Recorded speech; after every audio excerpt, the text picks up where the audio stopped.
Hello everyone. मैं सुप्रिया आप सभी को Supriya education hub YouTube channel पे स्वागत करती हूँ। आज के वीडियो में मैं आप लोगों को क्या बताने वाली हूँ। आज के वीडियो में मैं आप लोगों को ग्रुप बी का यूनिफॉर्म कन्वर्जेंस पढ़ाने वाली हूँ। देखिए एक बात मैं बता देती हूँ। देखिए एक है यूनिफॉर्म कन्वर्जेंस और एक है राइमन इंटीग्रेशन। जब आप लोग पढ़िएगा ना तो भी मैं ग्रुप बी में जो पढ़ाऊंगी ना वो आपको जो क्वेश्चन बैंक में मिलेगा वो ग्रुप सी में दिया गया हुआ। तो बस आप लोगों को ग्रुप सी नहीं करके आप लोगों को बस अच्छे तरीके से पढ़ लेना है, क्योंकि दोनों को कंबाइन करके कुछ ग्रुप बी में क्वेश्चन दिया हुआ है और कुछ ग्रुप सी में। हम लोग बस यूनिफॉर्म कन्वर्जेंस पढ़ने वाले हैं। ऐसे में क्वेश्चन बैंक का सोल्यूशन का वीडियो लाती, लेकिन मुझे ऐसा लगा कि अगर मैं ये डायरेक्ट आपको बताऊंगी ना तो आपको कुछ भी समझ में नहीं आएगा। तो सोचिए एक दो वीडियो में थोड़ा बेसिक पे बना देती हूँ ताकि आप लोग का कंसेप्ट को क्लियर हो सके। ठीक है, चलिए सबसे पहले यूनिफॉर्म कन्वर्जेंस में हम लोग देखेंगे क्या, पॉइंट वाइज कन्वर्जेंस। क्या देखेंगे हम लोग? Pointwise convergence. तो देखिए क्या बोला जा रहा है पॉइंट वाइज कन्वर्जेंस में। Let f n x be a sequence of real valued function. आप लोगों का कोई भी एफ एन एक्स फंक्शन है जो कि एक सीक्वेंस है। क्या है? एक सीक्वेंस है रियल वैल्यू फंक्शन का। Define on a non empty set x, किसी भी नॉन एम्प्टी सेट पे डिफाइन है। We suppose that f n x converges to f x. हम लोग क्या मान लेते हैं? हम लोग मान लेते हैं कि जो हम लोग एफ एन एक्स जो फंक्शन सीक्वेंस माने हैं ना वो कन्वर्ज कर रहा है। किसको कन्वर्ज कर रहा है? एफ एक्स को। ठीक है, कन्वर्ज कर रहा है। कन्वर्ज करने का मतलब आप लोगों को पता है क्या होता है? कन्वर्ज करने का मतलब होता है कि अगर हम लोग limit n tends to infinity निकालेंगे ना, जैसे ये कन्वर्ज कर रहा है इसको, मतलब इसमें अगर हम लोग limit of n tends to infinite लगाएंगे, limit of n tends to infinite f n x निकालेंगे तो हम लोग को क्या आएगा पता है आप लोग को? एफ ऑफ एक्स आएगा। क्या आएगा? F of x. ठीक है, तो मतलब आप लोगों को क्या बोला जा रहा है, मतलब एफ ऑफ एक्स जो है, एफ ऑफ एक्स किसके बराबर है? Limit of n tends to infinity f n x such that, मतलब for all that x belongs to x. तो हम लोग क्या बोलेंगे? एफ एक्स को बोलेंगे।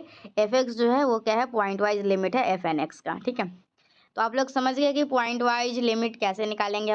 हम लोग कोई भी जो भी फंक्शन मानेंगे ना, कोई भी एफ एन एक्स जो फंक्शन सीक्वेंस दिया रहेगा, ठीक है, क्या होगा? कोई भी एफ एन एक्स कोई सीक्वेंस दिया रहेगा तो हम लोग उसका limit n tends to infinite निकालेंगे। और limit n tends to infinite निकालने के बाद जो भी हम लोग का फंक्शन आएगा ना वही हम लोग का क्या कहलाएगा? वही हम लोग का कहलाएगा पॉइंट वाइज लिमिट कहलाएगा। ठीक है, और अगर कोई भी सीक्वेंस में अगर पॉइंट वाइज लिमिट होगा, ठीक है, एफ एन एक्स, तो उसको हम लोग बोलेंगे क्या? Point wise convergent sequence. क्या बोलेंगे हम लोग? देखिए जैसे कि हम लोग निकाले ना, तो हम लोग क्या आएगा? एफ एक्स जो है उसको पॉइंट वाइज लिमिट बोलेंगे इसका, और इसको जो है ना इस टर्म का एफ एन एक्स को क्या बोलेंगे? Point wise convergent sequence. क्या बोलेंगे हम लोग? Pointwise convergent sequence. तो देखिए थोड़ा बेसिक बेसिक बात समझ लीजिए तो आप लोगों को क्वेश्चन बैंक का सोल्यूशन समझने में दिक्कत नहीं होगा। ऐसे में आप लोगों को एक सजेशन दे देती हूँ। सजेशन ये है कि आप लोगों को पेपर 5 में ग्रुप ए को अच्छे से करना है। ग्रुप ए में 3 थ्योरम है, implicit function theorem, Moore Osgood theorem, Young theorem. ये तीनों थ्योरम अच्छे से करना है और एक थ्योरम मेरे तरफ से कर लीजिएगा, लैग्रेंज थ्योरम ऑफ मल्टीप्लायर वाला जो था ना वो वाला। ये 4 थ्योरम को आप लोग को अच्छे से कर लेना है। इसके अलावा बस आप लोग को डिफरेंशिएबिलिटी कैसे चेक करते हैं, कंटिन्यूटी कैसे चेक करते हैं, ये सब सीख लेना है। आप लोग का ग्रुप ए का काम हो जाएगा। ग्रुप बी और ग्रुप सी थोड़ा सा आप लोगों को हार्ड पड़ेगा, तो आप लोगों को कुछ इस प्रकार से तैयारी कर लेनी है कि कम से कम 2-2 क्वेश्चन दोनों का हो जाए और एग्जामिनेशन में एक-एक बना के आइएगा। ठीक है, चलिए देखिए अब क्या है। Thus we can write as follow as, तो हम लोग इसको इस प्रकार से भी लिख सकते हैं। ए सीक्वेंस ऑफ, जैसे लिमिट का डेफिनेशन था ना एक, अगर limit of n tends to infinity जो है एल के बराबर आता था तो एक दूसरा डेफिनेशन था ना। ठीक है, अगर कोई भी हम लोग का एन फंक्शन रहता था, ठीक है, और हम लोग निकालते थे limit of n tends to infinity, तो क्या आता था? एल। तो हम लोग इसको क्या लिख सकते थे? A n minus l less than epsilon लिखते थे ना।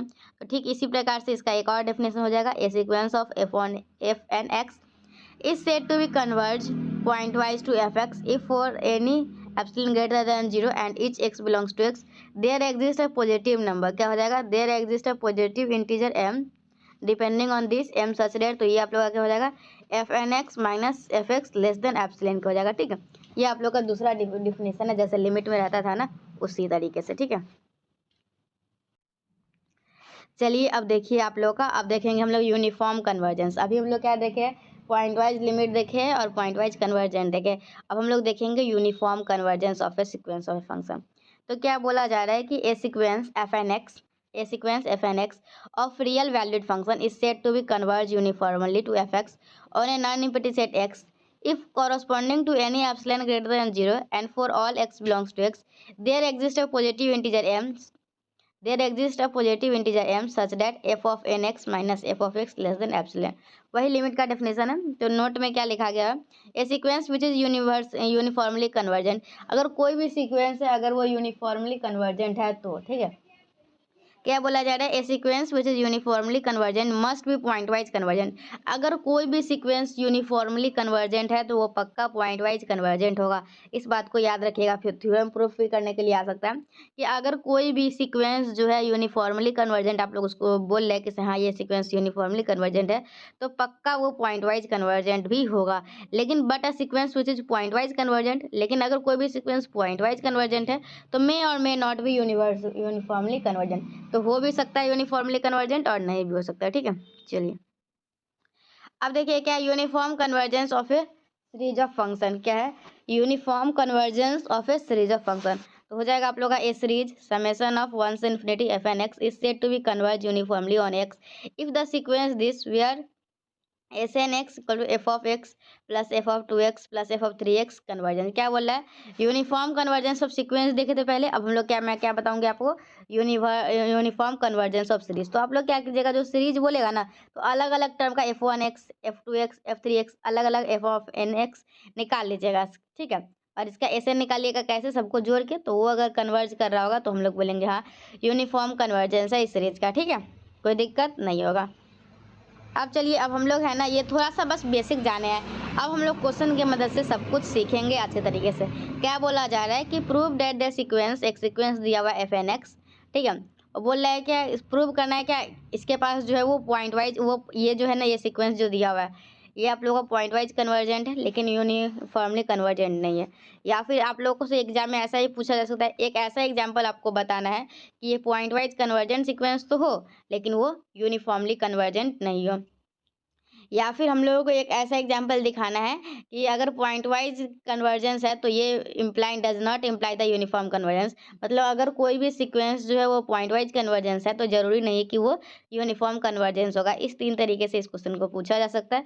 तो आप लोग को ये देख, हम लोग का इसमें क्या है, हम लोग का एफ एन एक्स दिया हुआ है, क्या दिया हुआ है, n x upon 1 plus n square x square. तो एन एक्स है, इसमें से एन स्क्वायर कॉमन ले लेंगे तो क्या बचेगा, 1 by n square plus x square.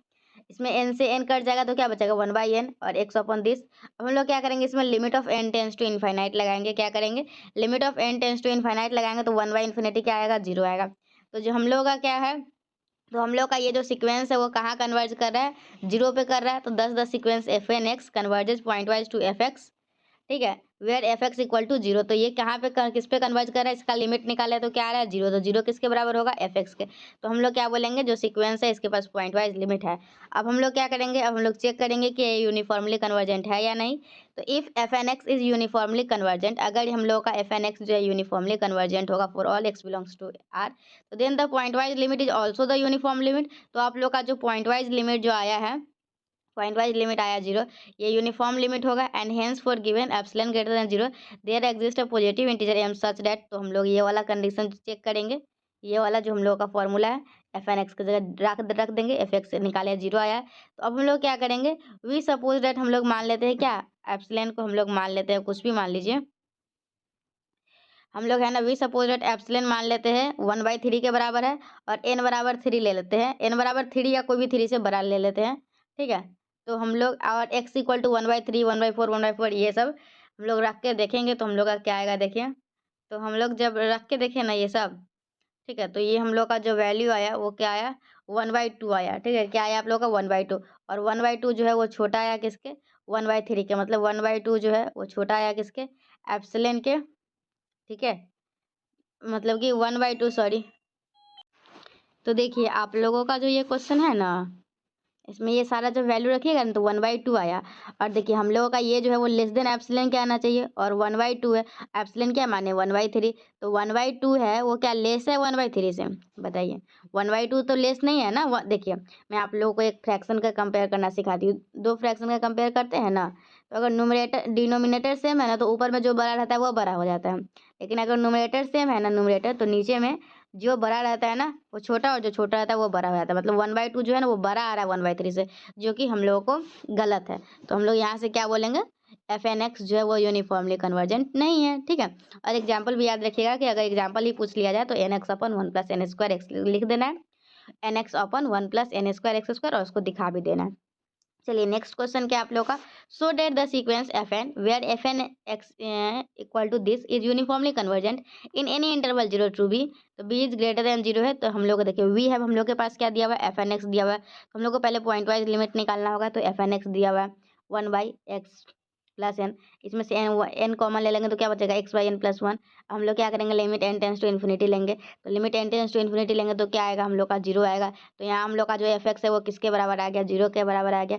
Hence the sequence fn(x) converges pointwise to f of x where f x equal to 0, तो ये एफ एक्स इक्वल टू 0 हम लोग का क्या हो जाएगा, पॉइंट वाइज लिमिट हो जाएगा। चलिए if f n x is uniformly convergent, अगर हम लोगों का एफ एन एक्स जो है वो क्या है, यूनिफॉर्मली कन्वर्जेंट है, तो पॉइंट वाइज लिमिट जो है इस, तो हम लोग का क्या हो जाएगा, जो पॉइंट वाइज लिमिट है वो भी यूनिफॉर्म लिमिट हो जाएगा। तो अगर pointwise limit uniform limit है हम लोगों का, तो हम लोग क्या लिखेंगे, therefore any epsilon greater than 0 there exist a positive integer m such that क्या हो जाएगा, f of n x minus f x less than epsilon हो जाएगा, और एफ एक्स क्या हम लोग का 0 है, तो ये हम लोग लिखेंगे। फिर क्या करेंगे, एप्सिलॉन के जगह पे 1/3 मानेंगे, क्या करेंगे, एप्सिलॉन के जगह पे 1/3 मानेंगे, n इक्वल टू 3 पुट करेंगे और n इक्वल टू n का अलग अलग वैल्यू पुट करेंगे, ठीक है। तो जब हम लोग इसको पुट करेंगे ना 1/x + n, तो x की जगह पे क्या पुट करेंगे 1/3 और n की जगह पे क्या करेंगे 3, और इसको सॉल्व करेंगे तो लेस देन आ रहा है 1/3 का, जो कि एप्सिलॉन से लेस देन है, मतलब हम लोग क्या बोलेंगे, एफ एन एक्स जो है वो यूनिफॉर्मली कन्वर्जेंट है, और उसमें 1/2 आ गया था जो कि एप्सिलॉन से छोटा नहीं था, बड़ा था, इसलिए वो यूनिफॉर्मली कन्वर्जेंट नहीं हुआ। तो आप लोग को 2 क्वेश्चन में बताए, तो 2 क्वेश्चन में आप लोग अच्छे से समझ गए कि पॉइंट वाइज लिमिट कैसे निकालेंगे। तो पॉइंट वाइज लिमिट हम लोग limit n tends to infinity लगा के निकालेंगे। फिर हम लोग क्या सीखे, हम लोग सीखे क्या, यूनिफॉर्मली कन्वर्जन कैसे चेक करेंगे। तो यूनिफॉर्मली कन्वर्जन चेक करने के लिए अगर हम लोग का पॉइंट वाइज लिमिट है, अगर ये यूनिफॉर्मली कन्वर्जेंट होगा तो जो पॉइंट वाइज लिमिट है वो क्या हो जाएगा, यूनिफॉर्म लिमिट हो जाएगा, और यूनिफॉर्म लिमिट हो जाएगा तो उसका फॉर्मूला है f n x minus f x less than epsilon, और हम लोग एफ एन एक्स की जगह पर रख देंगे, फिर एप्सिलॉन इक्वल टू 1/3 मान लेंगे, n इक्वल टू 3 मान लेंगे, x इक्वल टू 3 मान लेंगे, ठीक है, क्या मान लेंगे, n इक्वल टू 3 मानेंगे, और n इक्वल टू 3 और 3 से बड़ा मानेंगे, ठीक है, और x इक्वल टू 1/3 1/4 इसी तरीके से हम लोग मानते जाएंगे और वैल्यू रख के चेक कर लेंगे, ठीक है। चलिए अब फिर नेक्स्ट क्वेश्चन क्या है, सो डेट द सीक्वेंस दिया हुआ इज नॉट यूनिफॉर्मली कन्वर्जेंट, तो इसमें हम लोग सॉल्व करेंगे तो वो जो आएगा ना वो लेस देन एप्सिलॉन के नहीं होगा। तो हम लोग देखिए एफ एन एक्स ये दिया हुआ है, जो भी नीचे कॉमन निकलने वाला है उसको निकाल ले, limit n tends to infinity निकाले तो क्या आएगा, 0 आया। तो यहाँ जो हम लोग का एफ एक्स जो है वो कन्वर्ज कर रहा है, किसको कन्वर्ज कर रहा है, 0 को, तो एफ एक्स इक्वल टू 0 है। तो हम लोग का जो एफ एन एक्स जो यूनिफॉर्मली कन्वर्जेंट होगा तो पॉइंट वाइज लिमिट जो है वो यूनिफॉर्म लिमिट की तरह बिहेव करेगा। तो यूनिफॉर्म लिमिट के डेफिनेशन से हम लोग ये लिख देंगे, और फिर जब हम लोग ये लिखने के बाद क्या करेंगे, एप्सिलॉन के जगह पे 1/3 मान लेंगे, ठीक है। और यहाँ पे क्या है, और के भी एनी इंटीजर ग्रेटर देन और equal to m such that this then taking, तो हम लोग इसमें n इक्वल टू के ले लिया है, ठीक है, n इक्वल टू क्या ले लिया है, के ले लिया है, और x इक्वल टू 1/k ले लिया है, फिर इसको सॉल्व किया है तो वैल्यू आया है वो लेस देन 1/3 के, मतलब कि जो वैल्यू आया है ना वो लेस देन एप्सिलॉन के नहीं आया है। तो हम लोग क्या बोलेंगे कि ये जो हम लोग का f n x uniformly convergent नहीं है। फिर हम लोग ठीक उसी प्रकार से एक और क्वेश्चन बनाएंगे, तो अब हम लोग नहीं बताएंगे, जो कंसेप्ट बताना था मैं बता दी, अब मैं सीधा ऊपर ऊपर करते चलेंगे, बताते चलेंगे। यहाँ पे जो दिया हुआ है वो क्या करेंगे, सबसे पहले पॉइंट वाइज लिमिट निकालेंगे। पॉइंट वाइज लिमिट कैसे निकालेंगे, तो limit of n tends to infinity निकाल के, तो पॉइंट वाइज लिमिट यहाँ पे क्या आया, 0 आया। पॉइंट वाइज लिमिट मतलब एफ एक्स, तो एफ एक्स 0 आया। एफ एन एक्स जो है अगर यूनिफॉर्मली कन्वर्जेंट है तो पॉइंट वाइज लिमिट जो है वो यूनिफॉर्म लिमिट की तरह बिहेव करेगा। फिर उसका डेफिनेशन यूज करके हम लोग अगर इसको वैल्यू निकालेंगे तो इसमें हम लोग क्या करेंगे, इसमें जो वैल्यू आएगा हम लोगों का वो लेस देन एप्सिलॉन के आ रहा है, तो हम लोग बोलेंगे यूनिफॉर्मली कन्वर्जेंट है। तो ठीक उसी प्रकार से अब मैं सीधा स्क्रॉल करके आपको बता देती हूँ कि चलिए हो गया इतना काम। आप लोग एक ही क्वेश्चन मैं मतलब कि ऊपर ऊपर की हूँ, ज़्यादा तो नहीं की हूँ। अब हम लोग का क्या है, टाइम कितना हुआ, अभी बस 13 ही मिनट हुआ। अब हम लोग का क्या, establish Cauchy general principle of uniform convergence of A sequential function. तो ये क्वेश्चन तो परीक्षा में आएगा ही, तो इसको हम लोग को अच्छे तरीके से करना है और बहुत ही अच्छे तरीके से करना है, ठीक है। चलिए अब मैं आपको जो बताने वाली हूँ वो बताऊंगी Cauchy general principle of uniform convergence for a sequence of function, ठीक है। तो ये जो Cauchy general principle of uniform convergence है ना, ये एग्जामिनेशन में हर साल लगभग पूछा ही जाता है। तो आप लोग जो है ना इसको ध्यान से समझने की कोशिश कीजिएगा। क्या बोला जा रहा है कि a necessary and sufficient condition for a sequence, ठीक है, नेसेसरी और सफिशिएंट कंडीशन किसी भी सीक्वेंस का क्या है, a necessary and sufficient condition for a sequence of real valued function defined on a non implicit x to be uniform convergent is that corresponding to epsilon greater than 0 and for all x belongs to x there exists m greater than 0 such that आप लोगों का ये वाला condition होता है। ये सब तो जो खानदानी बात है सब में लिखा था, आप लोगों को ये याद रखना है Cauchy general principle of convergence के लिए। ऐसे तो आप लोग ये Cauchy general principle of uniform convergence, उसमें यूनिफॉर्म नहीं था, उसमें सीधे था पार्ट 2 में पढ़े थे, वो Cauchy general principle of convergence था, ठीक है। तो उसमें भी था कुछ इसी प्रकार से। इस क्या होता है इसमें f n x minus f of m x less than epsilon. तो चलिए हम लोग इसको प्रूफ करते हैं। तो क्या करेंगे हम लोग, let f n x converges uniformly to f x. हम लोग मान लेते हैं क्या एफ एन एक्स जो है वो कन्वर्ज कर रहा है यूनिफॉर्मली, इसको कन्वर्ज कर रहा है एफ एक्स को। तो then for a given epsilon greater than 0 and for all x belongs to x there exist a positive integer m such that, कुछ इस प्रकार से एग्जिस्ट करता है। अगर आप लोगों को एफ एन एक्स कन्वर्ज कर रहा है एफ एक्स को, तो f n x minus f x less than epsilon 2 हो जाएगा, इक्वेशन 1 मान लेंगे। और अगर अगर f n x minus f x less than epsilon by 2 है, तो इस प्रकार से हम लोग का f m x minus f x less than epsilon by 2 का हो जाएगा, और ये इक्वेशन 2 मान लेंगे। अब हम लोग यहाँ से क्या करेंगे, यहाँ से हम लोग निकालेंगे f n x minus f m x. दोनों में हम लोग क्या करेंगे, एफ एक्स को हम लोग माइनस करेंगे और प्लस करेंगे, तो ये दोनों आ जाएगा। ये और ये हम लोग पहले से निकाले हुए, तो हम लोग का ये वाला टर्म आ जाएगा, और ये हो जाएगा हम लोग का इक्वेशन 3। तो ये हम लोग का क्या हो जाएगा, नेसेसरी कंडीशन। तो नेसेसरी कंडीशन देखिए आप लोग कितना इजी था। अब हम लोग देखेंगे सफिशिएंट कंडीशन। तो सफिशिएंट कंडीशन क्या है, let us suppose that equation 3 holds and we wish to prove that there exist a function f x on x such that f n x converges uniformly to f x on x. तो इसमें क्या बोल रहा है, हम लोग का sufficient condition में हम लोग मान लेते हैं क्या इक्वेशन 3 जो होल्ड कर रहा है, ये जो इक्वेशन 3 है ना, ये वाला पहले से कंडीशन है। तो हम लोग को इसमें क्या दिखाएंगे, हम लोग को दिखाना होगा एफ एन जो है वो कन्वर्ज कर रहा है, किसको कन्वर्ज कर रहा है, एफ एक्स को। तो from 3 we see that for each fixed x belongs to x this sequence fnx is a Cauchy sequence. तो hence limit of n tends to infinity fnx exist for every x belongs to this। तो हम लोग का यहाँ से क्या हो जाएगा, हम लोग मान लेंगे fx जो है वो किसके बराबर होगा, limit of n tends to infinity fnx को, ठीक है। अब हम लोग क्या करेंगे, जो इक्वेशन 3 है ना उसमें m टेंस टू इनफाइनाइट लेंगे और इक्वेशन 4 का हेल्प लेंगे, तो हम लोगों का ये वाला टर्म आ जाएगा। कौन वाला टर्म आ जाएगा, ये वाला टर्म आ जाएगा। तो हम लोग क्या बोलेंगे, this imply that f n x converges uniformly to f x on x, ठीक है। ये वाला हम लोगों को लाना था, ओके। मतलब ये वाला कंडीशन सही है, मतलब अगर ये वाला कंडीशन आ रहा है मतलब एफ एन एक्स जो है किसको कन्वर्ज कर रहा है, एफ एक्स को, ठीक है। अब हम लोग कुछ नोट है, नोट देख लेते हैं। देखिए इसको है ना एक तरीके से और लिखा जाता है, तो बहुत सारे स्टूडेंट कंफ्यूज हो जाएंगे कि जो वो लोग पढ़े हुए थे उसमें तो कुछ और था, या जो गेस्ट पेपर में देखे उसमें कुछ और था। तो उसको एक अलग तरीके से भी इसको बताया गया है, तो आप लोगों को ये वाला भी ध्यान रखना है। Another equivalent statement of Cauchy general principle of uniform convergence। तो और एक है एक स्टेटमेंट, वो क्या है, necessary and sufficient condition for a sequence fnx of real valued function defined on set x is that corresponding to any epsilon greater than 0 and for all x belongs to x there exists a positive integer m such that आप लोगों का क्या हो जाएगा, ये condition हो जाएगा f of n plus px minus fn x less than epsilon का हो जाएगा, ठीक है। तो ये हम लोगों का अभी तक क्या क्या पढ़ी, मैं आप लोगों को पॉइंट वाइज लिमिट बताई, यूनिफॉर्म कन्वर्जेंस बताई, फिर आप लोगों को Cauchy general principle of convergence बताई, और Cauchy general principle of convergence आप लोगों के परीक्षा में आएगा भी, ठीक है, बहुत ही ज़्यादा इंपॉर्टेंट है। चलिए अब हम लोगों का है एम एन टेस्ट। तो एम एन टेस्ट इतना ईजी है ना कि आप लोग सोच भी नहीं सकते कि एम एन टेस्ट इतना ईजी है।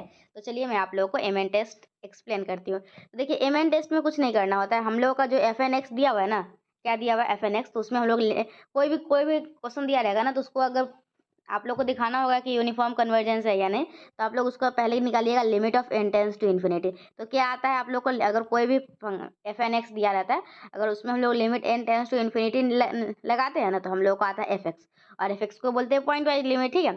तो उसके बाद हम लोग का देखिए एफ एन एक्स क्वेश्चन में दिया रहता है और n टेंस टू इन्फिनाइट निकाल के एफ एक्स निकाल लेते हैं। फिर हम लोग क्या करते हैं, f n x minus f x का सब्ट्रैक्ट करते हैं, क्या करते हैं, दोनों को आपस में, दोनों को f n x minus f x को घटाते हैं, और इसका करते हैं हम लोग, इसका निकालते हैं सुप्रीमम। क्या निकालते हैं, सुप्रीमम। तो इसके बाद हम लोग का इसका सुप्रीमम जो निकालिएगा ना, तो उसके बाद हम लोगों का उसी मतलब कि सुप्रीमम निकाल लेते हैं, ठीक है। फिर हम लोग क्या बोलते हैं कि अगर वो सुप्रीमम जो है ना, सुप्रीमम निकाले, वो अगर हम लोग एन टेंस टू इन्फिनाइट करने पर अगर आप लोग को वो जीरो आ जाएगा, तो हम लोग क्या बोलेंगे, एफ एन जो है वो यूनिफॉर्मली कन्वर्जेज है। ऐसे नहीं समझ में आएगा, एम एन टेस्ट में बस इतना याद रखिएगा कि आप लोग को एफ एन एक्स क्वेश्चन में दिया रहेगा, limit of n tends to infinity निकाल के लगा के हम लोग एफ एक्स निकाल लेंगे। फिर क्या करेंगे, f n x minus f x लिखेंगे। फिर क्या करेंगे, उसका सुप्रीमम निकालेंगे। सुप्रीमम कैसे निकलेगा, तो हम लोग का जो भी टर्म आएगा ना उसका पहले डी वाई डी एक्स निकालिएगा। डी वाई डी एक्स को 0 पुट करके एक्स का वैल्यू निकालिएगा। उसके बाद क्या कीजिएगा, डबल डिफ्रेंशिएट करके उसमें वैल्यू को डालिएगा।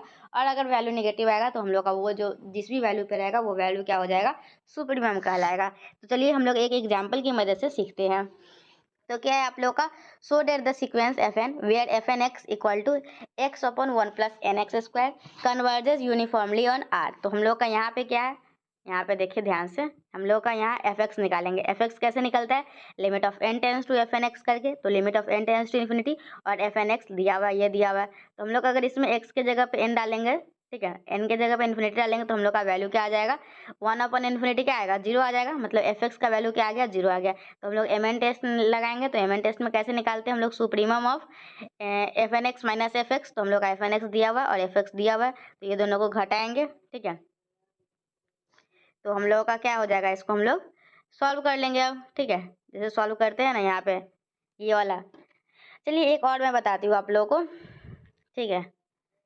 क्या बताते हैं आप लोग को, यहाँ पे एक्स का वैल्यू निकालना बताती हूँ, ठीक है। तो यहाँ पे आप लोग को जो एन एक्स स्क्वायर है ना, तो एक्स का वैल्यू रखना है। तो एक्स का वैल्यू कुछ ऐसा रखना है कि ये कट के 1 हो जाए। तो देखिए अगर एक्स को काटना है तो आप लोग को वो 1/n होना चाहिए, ठीक है। तो हम लोग का यहाँ 1 अगर एक्स का स्क्वायर करेंगे तो 1/n का स्क्वायर हो जाएगा, तो कट नहीं पाएगा ना। तो अगर हम लोग √n लिख देते हैं, 1/√n का स्क्वायर, तो क्या हो जाएगा, ये n इंटू 1/n दोनों कट जाएगा तो 1 आ जाएगा। तो हम लोग एक्स की जगह पे क्या ले लेंगे, 1/√n। तो आप लोगों को क्या करना है, यहाँ पे आप लोगों को मैक्सिमम वैल्यू चाहिए। तो आप लोगों को एक्स की जगह पे क्या करना होगा, 1/√n रखना होगा। तो एक्स की जगह पे यहाँ पे 1/√n रख के इसको सॉल्व कर लीजिएगा। तो n टेंस टू इनफाइनाइट जब लगाइएगा तो क्या आ जाएगा, 0 आएगा। अगर n टेंस टू इन्फिनिटी लगाने के बाद अगर 0 आता है तो हम लोग क्या बोलते हैं कि हाँ ये आप लोगों का कन्वर्जेंट, यूनिफॉर्मली कन्वर्जेंट हो जाएगा, ठीक है। फिर नेक्स्ट क्वेश्चन क्या है, so that the sequence f n x is not uniformly convergent. तो हम लोग इसमें लगाएंगे ना, तो इसमें नहीं आएगा हम लोग का, और क्या। तो चलिए हम लोग का एफ एक्स दिया हुआ है, तो limit of n tends to मतलब कि limit of n tends to infinity f n x करेंगे तो एफ एक्स आएगा। तो जो भी टर्म दिया हुआ उसमें limit of n tends to infinite लगा देंगे, ठीक है। क्या करेंगे, limit of n tends to infinite लगा देंगे। तो ये हम लोग का क्या हो जाएगा, एन एस हो जाएगा, ये नीचे जाएगा तो ये हो जाएगा। फिर डिफ्रेंशिएट करेंगे, कैसे डिफरेंस, जब इसका लिमिट निकालेंगे ना तो इसको ऊपर अलग डिफ्रेंशिएट कर लीजिए, नीचे अगर हम लोग n इक्वल टू इन्फिनिटी डालिएगा ना तो आप लोगों का ये है ना इनडिटर्मिनेंट फॉर्म आ जाएगा, जैसे 0/0 इन्फिनिटी बाई इन्फिनिटी। तो आप लोग क्या कीजिएगा, ऊपर नीचे दोनों को डिफ्रेंशिएट कर लीजिएगा, फिर आप लोग उसको पुट कर लीजिएगा, तो एफ एक्स आ जाएगा। तो फिर वही प्रोसेस एफ एन एक्स में से एफ एक्स को घटा के मतलब कि वैसे कर लेना है।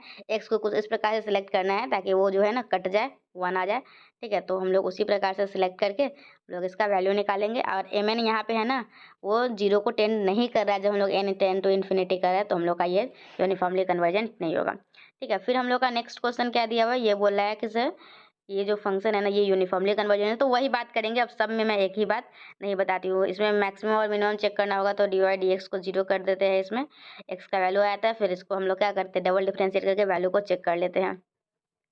फिर नेक्स्ट क्या है question, so that the sequence ये, तो डज नॉट कन्वर्जेंस, तो आप लोगों का ये आ जाएगा। मतलब कि अब हो गया, अब एक ही तरीके के मैं ज़्यादा क्वेश्चन नहीं बताऊंगी, अब हटाते हैं इसको। ये अभी हम लोग एम एन टेस्ट से ऐसे ही लगाएंगे, अब नेक्स्ट टेस्ट आएगा ना तो उसको पढ़ाऊंगे। अब क्या है आप लोग का, state and prove Weierstrass M test for uni, मतलब एम टेस्ट है, एम एन टेस्ट पढ़ लिए, अब हम लोग को एम टेस्ट है। एम टेस्ट पूरा सिर्फ नाम नहीं है, इसका पूरा नाम है वियर स्ट्रेस एम टेस्ट, ठीक है। लेकिन शॉर्टकट में एम टेस्ट से याद रखेंगे, नहीं तो ज़्यादा बड़ा हो जाएगा। स्टेटमेंट क्या बोलता है आप लोगों का, if the series summation of 1 से infinity fn x of function defined on a set x be such that क्या हो जाएगा आप लोग का, fn x जो है वो लेस देन और इक्वल टू होना चाहिए mn के, ठीक है, for all x and for all n the series of constant mn कहाँ से 1 से लेकर इन्फिनिटी तक लिमिट है तो वो कन्वर्जेंट होगा। चलिए ध्यान से मैं समझा देती हूँ एम टेस्ट क्या बोलता है। पहला बात तो क्या होना चाहिए, जो एफ एन एक्स जो निकालिएगा एफ एन एक्स, तो वो क्या होना चाहिए, लेस देन और इक्वल टू होना चाहिए एम एन के, पहला कंडीशन। दूसरा कंडीशन क्या बोलता है, जो सीरीज ऑफ द कांस्टेंट, ये वाला जो सीरीज है ना हम लोगों का mn 1 से लेकर इन्फिनिटी तक वो कन्वर्जेंट होना चाहिए। अगर वो सीरीज़ जो कन्वर्जेंट हो जाएगा तो आप लोग का ये पूरा टर्म जो क्या हो जाएगा वो यूनिफ़ॉर्मली कन्वर्जेंट हो जाएगा, ठीक है? तो अब हम लोग का प्रूफ है, तो प्रूफ में क्या लिखेंगे वही mn जो है कन्वर्जेंट है। तो अगर कन्वर्जेंट है तो उसका कंडीशन क्या बोलता है? Therefore it follows that for a given epsilon greater than 0 there exist a positive integer m such that ये डेफिनिशन है। तो हम लोग इसका डेफिनिशन का यूज़ कर लेंगे और फिर हम लोग इसको प्रूफ कर देंगे, ठीक है? फिर हम लोग का नेक्स्ट क्वेश्चन आएगा, तो नेक्स्ट क्वेश्चन से देखिए जैसे यहाँ पे हम लोगों का क्वेश्चन आया ना, ये प्रूफ करने के लिए बोल रहा है। तो fn(x) है, तो fn(x) का इसका मॉड निकालिएगा तो क्या आ जाएगा? ये आ जाएगा। तो ये लेस देन और इक्वल टू होना चाहिए, किसके लेस देन और इक्वल टू होना चाहिए? 1/n² के। बट हम लोग जानते हैं, क्या जानते हैं कि 1/n² जो है ये कन्वर्जेंट होगा। कैसे कन्वर्जेंट होगा? ये अब आप लोगों को थोड़ा सा पेपर 3 में जो पार्ट 2 में पढ़ना था ना, उसमें तीसरे टेस्ट में बोला जाता था ना कि अगर ये n ग्रेटर देन और इक्वल टू 0 है कन्वर्जेंट होता था, तो यहाँ से ये कन्वर्जेंट हो जाएगा। तो अगर ये कन्वर्जेंट होता था तो ये भी कन्वर्जेंट हो जाता था, याद है ना? तो यहाँ से हम लोग क्या बोलेंगे? Weierstrass m test the given series is uniformly convergent. फिर नेक्स्ट क्वेश्चन है, तो हम लोग इसी तरीके से कर लेंगे। इसमें बस कुछ नहीं देखना होता है, हम लोग को जो भी fn(x) दिया हुआ है ना, क्या करना होता है? जो भी आप लोगों को fn(x) दिया हुआ है वो बस देख लेना होता है कि वो किससे, वो जो है ना वो लेस देन और इक्वल टू है कि नहीं 1/1 प्लस n² से। अगर ऐसा है तो हम लोग क्या बोलेंगे? और 1/n² आ गया तो 1, तो हम लोग का अगर राइट हैंड वाला जो है ना वो अगर कन्वर्जेंट है तो हम लोग बोलेंगे m टेस्ट से जो हम लोग का ये जो सीरीज दिया हुआ है ना वो भी हम लोग का क्या हो जाएगा? यूनिफॉर्मली कन्वर्जेंट हो जाएगा, ठीक है? ठीक है, चलिए देखिए, अब सारा क्वेश्चन उसी तरीके से है। m टेस्ट हो गया, अब नया टेस्ट देखते हैं हम लोग। और ये नोट्स जो है ना वो आप लोग पेड ग्रुप के जितने भी स्टूडेंट हैं उन सभी को दे दिया गया होगा। नहीं तो अगर नोट्स परचेज करना है तो परचेज भी कर सकते हैं, बिल्कुल। मैं जो काम का चीज़ है ना उसको बता देती हूँ और नोट्स दिखा देती हूँ ताकि किसी को खरीदना होगा तो सोच समझ के लेंगे। चलिए, अब आप लोगों का क्या है? डीनी टेस्ट है। क्या है? डीनी टेस्ट। और डीनी टेस्ट बहुत ही ज़्यादा इंपॉर्टेंट है। तो आज की वीडियो में हम लोग इतना ही रहने देते हैं, एक ही दिन में सारा कुछ नहीं पढ़ना है, ठीक है? नेक्स्ट वीडियो में और हम लोग बाकी का करेंगे। ऐसे मेरे पास अभी क्वेश्चन बैंक है, रुक जाइए, यहाँ पे गेस्ट पेपर भी है, जस्ट वेट। देखिए आप लोगों के लिए कौन कौन थ्योरम इंपॉर्टेंट है पता है? Cauchy general principle of uniform convergence बताइए, बहुत ही ज़्यादा इंपॉर्टेंट है। और इसके बाद एक क्वेश्चन था ना, एक क्वेश्चन था डेनी थ्योरम है, अभी मैं पढ़ा मतलब कि कल देखेंगे, वो भी बहुत ही ज़्यादा इंपॉर्टेंट है। एवेल टेस्ट है, वो भी ज़्यादा इंपॉर्टेंट है, ठीक है? मतलब अभी जो आप लोग पढ़ रहे हैं ना, आप लोगों को पता है ये ग्रुप सी पढ़ रहा है, यूनिफॉर्म कन्वर्जेंस, ठीक है? तो आप लोगों को देखिए Cauchy general principle of convergence अच्छे से करना है, ठीक है? Cauchy general principle of convergence अच्छे से करना है, डीनी थ्योरम अच्छे से करना है, एवेल टेस्ट अच्छे से करना है। और भी बहुत कुछ होगा तो मैं धीरे धीरे आप लोगों को बताते रहूँगी, बस चैनल से बने रहिएगा। मिलते हैं नेक्स्ट वीडियो में, till then bye and thank you and thanks for watching my video.